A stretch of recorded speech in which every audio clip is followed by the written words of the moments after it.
So, hello.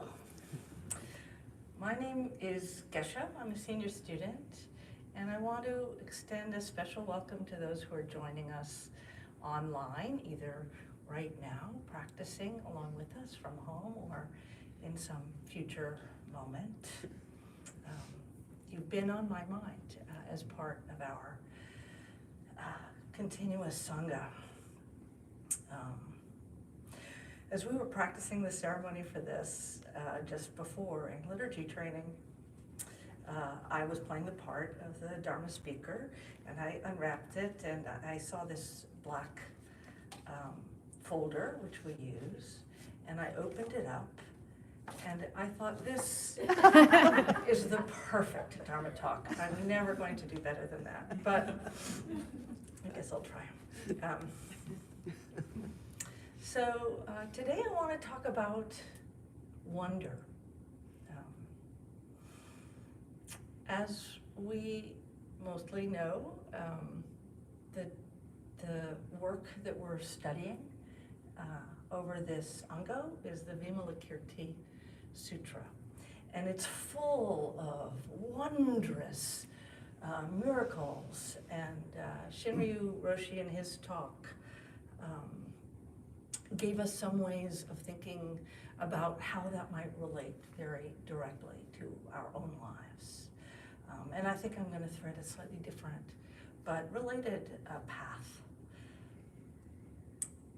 So for those of you who haven't read it yet, I just want to briefly summarize the central story of the Vimalakirti Sutra.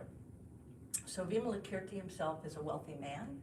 He lived in a city called Vaishali, and he was immeasurably wise. He was a bodhisattva. Not only was he a bodhisattva, but he was the wisest of all the bodhisattvas, at least for the purposes of this text. He surpasses everyone in wisdom.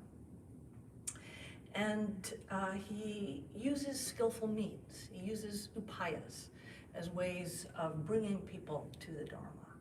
And as an upaya, as a skillful means of doing this, of giving a pretext for talking about the great themes of the Bodhisattva way, of emptiness, of non-duality, which are the great themes of this text, he causes himself to fall ill.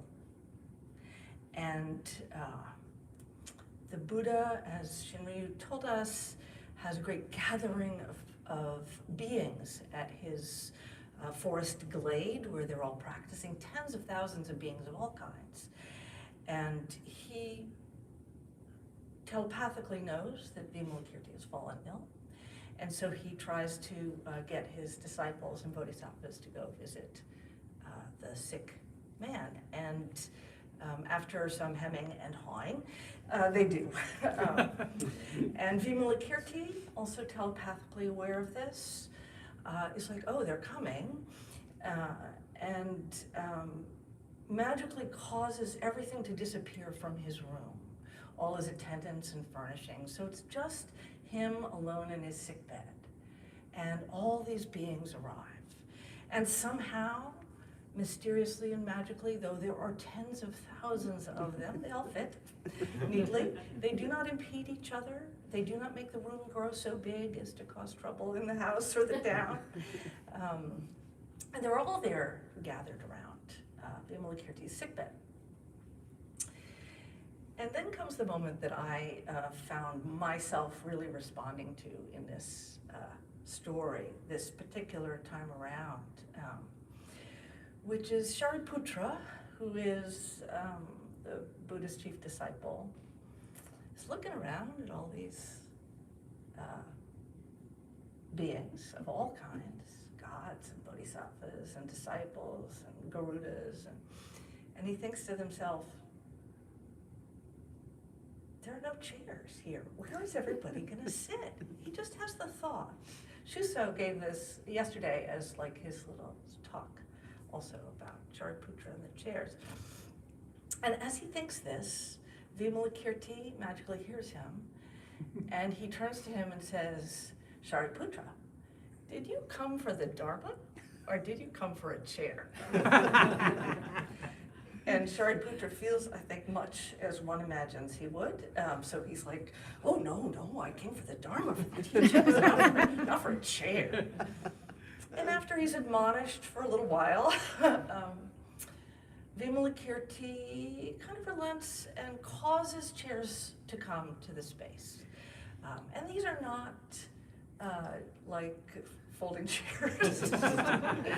These are giant golden lion thrones from another Buddha land. And they're really big. They're really big. They are thousands of miles high. And somehow, magically, they don't impede the space. And all the bodhisattvas who are very advanced immediately make themselves big enough to fit in the chairs, and they sit down. But Shariputra, like a number of other beings in the room, can't do that. And he's like, sorry, Vimalakirti, but I can't climb up to this chair.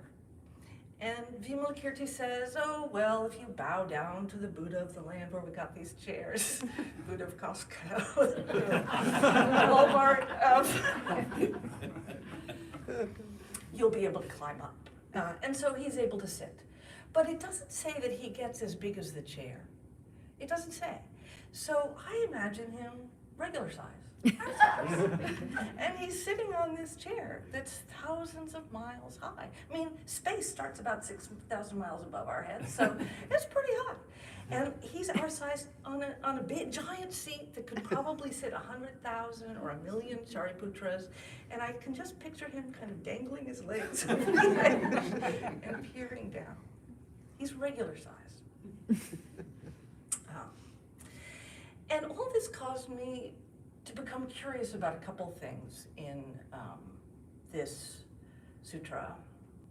One is, why Shariputra?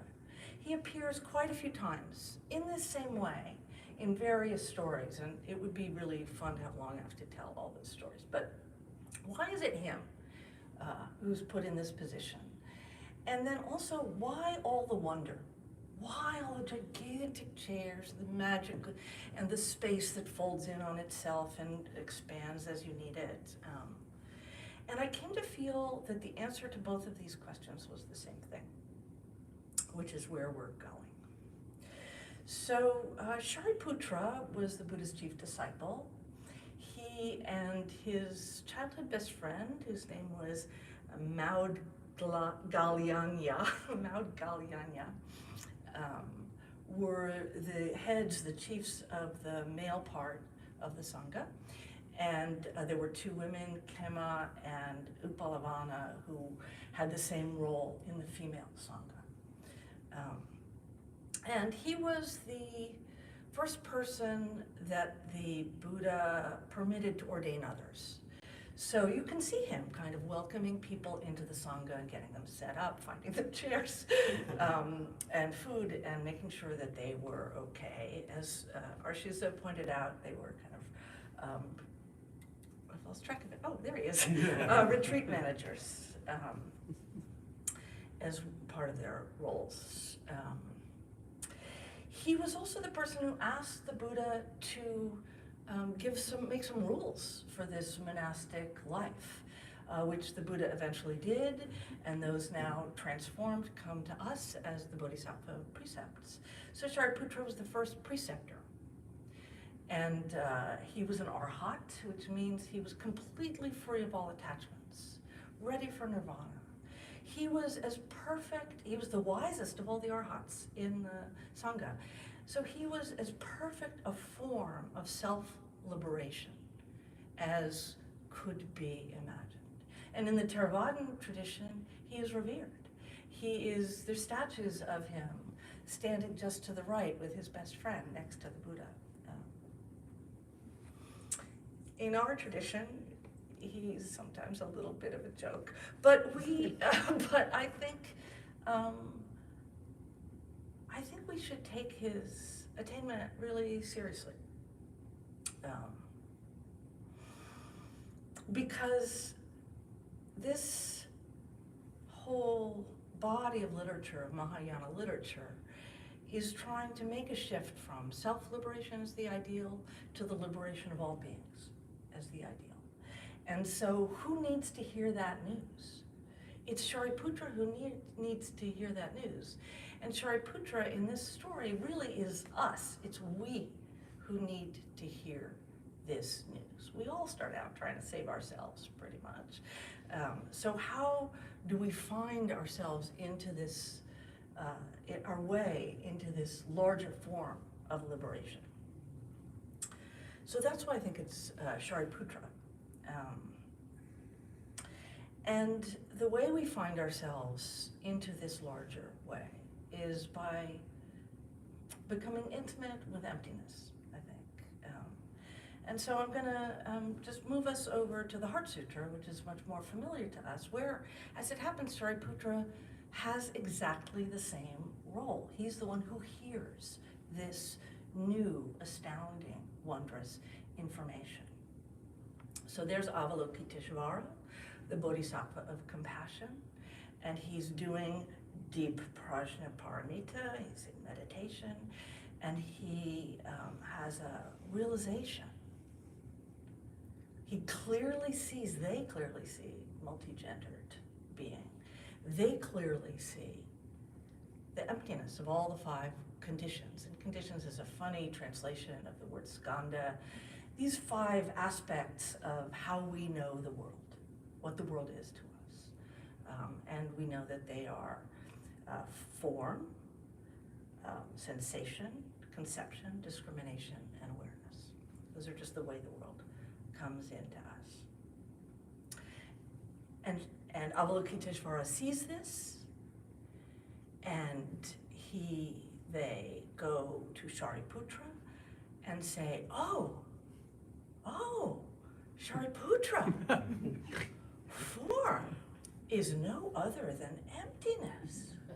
Emptiness is no other than form. Form is exactly emptiness. Emptiness is exactly form. In my opinion, these are the trippiest words in the whole literature. And I am going to get a little trippy because I think it's a trippy situation. Carried away. So what does that mean? Form is emptiness. It's a strange thing to say. So emptiness is, one translation of shunyata, but various people try to explain it in different ways. Some people call it boundarylessness. I've heard people call it fullness. People often say it's a recognition that things have no abiding self-nature, though I think that's a little, it's kind of accurate, but complex. I like to think of it, at least in this moment, as things don't have any thinginess. Things aren't things, as we normally perceive them. And I'd like to take as my example of a thing today. Well, first I just want to say something about form, because Miyoko spoke so beautifully about form yesterday, and the form of, a pot, and how a 1/16 of an inch or even less can mean the difference between it being alive or being dead, or feeling dead. And I think it would be fun to talk about form with something beautiful like one of Miyoko's cups, but I'm actually going to talk about this carpet. I've been here a week and a half, and I've had my eyes cast down, and they have fallen upon this carpet a great deal. And this is an ordinary carpet for those of you who are not in the room with us. This is a basic institutional low loop pile carpet designed for high traffic situations. It has a mottled coloring to hide stains and wear. I believe this carpet was here the very first time I went on retreat here at Wisdom House one winter.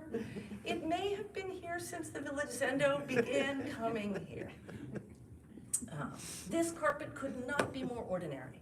could not be more mundane. So let's investigate it a little bit. What is its form? One of the ways we think about form is what something's made of. What is its material nature? So we think about this carpet, and I think we can conjecture that it is made of fibers of extruded plastic, which are spun into yarn and in a great giant industrial factory, woven into huge rolls glued onto a kind of a backing. And I think if you touch it, you can recognize that it's made of plastic. So plastic, what is plastic? Plastic, as we know, is a petroleum product. It comes from oil. Oil has been formed in the earth and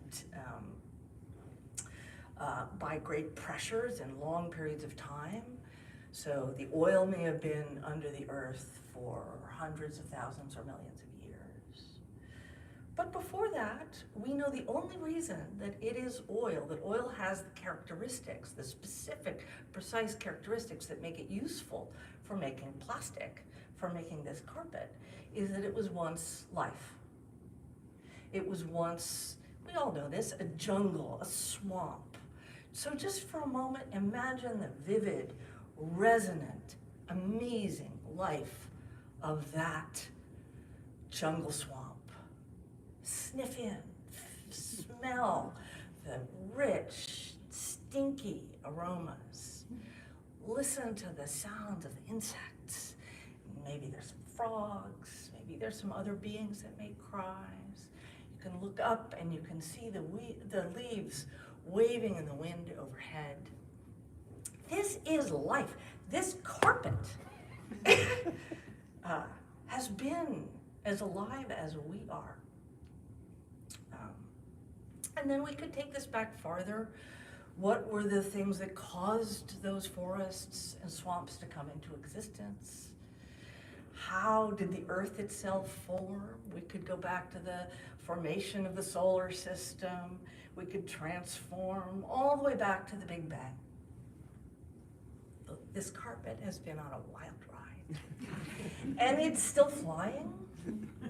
Someday, this carpet's going to be scraped up off this floor with some serious effort, I'm guessing, and shipped probably to a landfill. And there it's going to rest in a kind of less than beautiful state, perhaps, for probably quite a long time. Hard to know really what happens after that.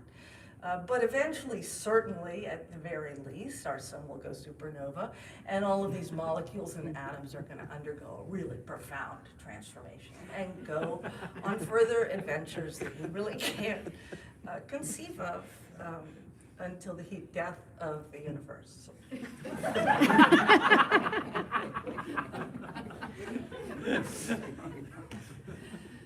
What is the shape of the carpet? We think about form as shape, too. So, you're going to say, Gessho, the shape of the carpet, we see the shape of the room, and it's kind of flat. That's the shape of the carpet. But go back to those big rolls of carpet coming out of the factory. This part of the carpet was cut from a larger roll. And so parts of this carpet are probably installed in other institutions, in other places. They might be miles away, or hundreds of miles away, or thousands of miles away. So this carpet, in some sense, has a life outside of this room. Or we can just say, it has these funny green inlaid parts that are made of a different material. Are they this carpet, or are they a different carpet? This carpet also, we could see, has some spots of wear, where little bits of fibers reminds us that the carpet is always giving off little bits of itself.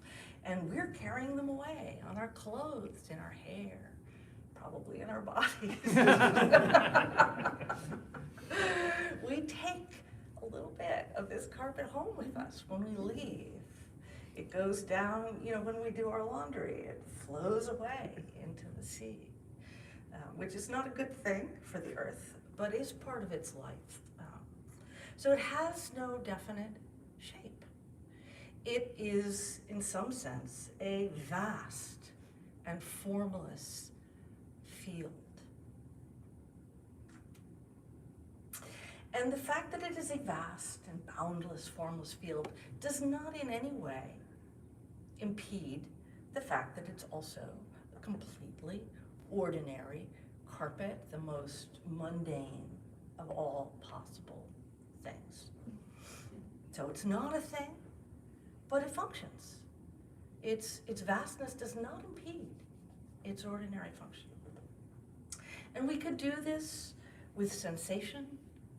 If you look at the carpet and all these different changing lights, it's always changing color. I listen to the sound of our feet in Kinhin. It's making a certain kind of sound that's never quite the same twice. We could smell and taste it. Conception, it's a carpet. But what if we dropped that word and that concept? It's this. Discrimination, do we like it? Do we not like it? Is it good at its job? Is it not good at its job? It's just this. Awareness. The carpet fills our awareness and leaves our awareness completely freely. It's like a leisurely cloud, it just comes and goes in our awareness. There is no fixed thing. So I submit to you, beings of the jury, myriad beings of the jury, that this carpet is not a thing.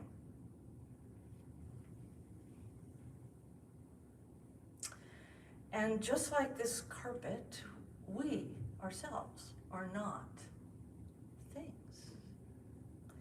And I think, once you explore, this is all part of ordinary reality. We didn't have to be magical to think about the life way of the carpet. The magic is inherent, or the wondrousness is inherent. It's just, it's as ordinary as the ordinariness.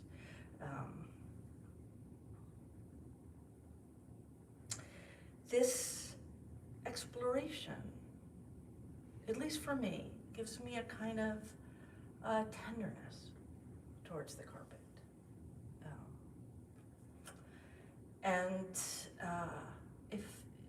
If I can feel that towards the carpet, how much more so towards you? Even myself.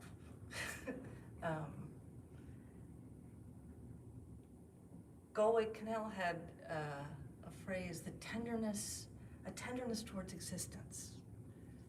So I think an encounter with emptiness has the potential to give you a feeling of tenderness towards existence.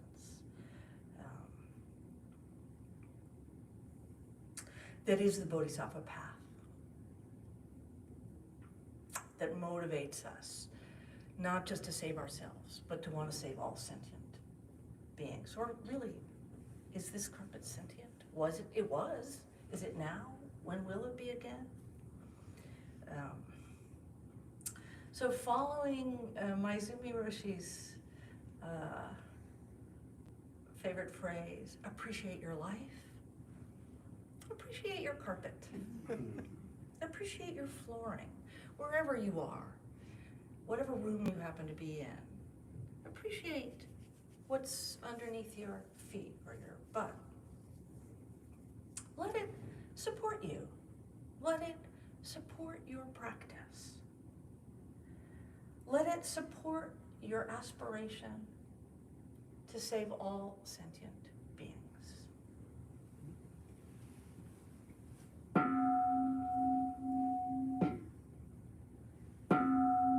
Sentient beings are numberless.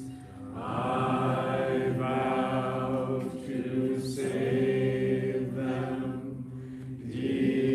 Desires are inexhaustible. I